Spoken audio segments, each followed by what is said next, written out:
Bueno, jo soc el Joan López, R4 d'aparell digestiu aquí al Joan 23. I bueno, enhorabona per haver acabat el MIR i poder agafar l'especialitat que vosaltres vulgueu. I si em preguntéssiu si tornaria a repetir la residència aquí, us diré amb els ulls tancats de que sí, sense cap mena de dubte.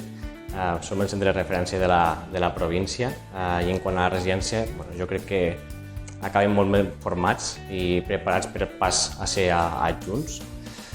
A l'hospitalització destacar respecte a altres hospitals que també facin aparell digestiu, que portem també patologia biliar, pacients oncològics per al procés diagnòstic d'aquests, colangitis, pancreatitis alitiàsiques, junt amb la resta de patologies, tipus cirròtics, etc., que això és evidentment que ho portem. Destacar també el tema de les guàrdies, que ho començareu a fer d'R2 al servei de digestiu.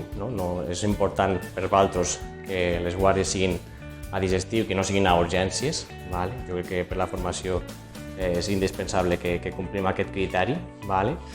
I a nivell d'endoscòpia, jo crec que sortim molt ben formats. Fem molt nombre d'exploracions. Ens deixen una sala sol per nosaltres, per fer el que vulguem. Fem més de 1.000 exploracions, jo crec que d'R3, i és un dels ítems que igual ens diferencia respecte a d'altres hospitals. L'ambient és increïble, gran part del vostre temps el passeu a dins l'hospital i és indispensable que l'ambient de treball sigui bo.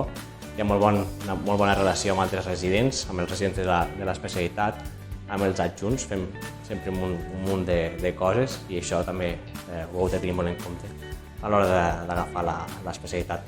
I bueno, aquest vídeo el gravem ara, però posteriorment farem les jornades de portes obertes, que si esteu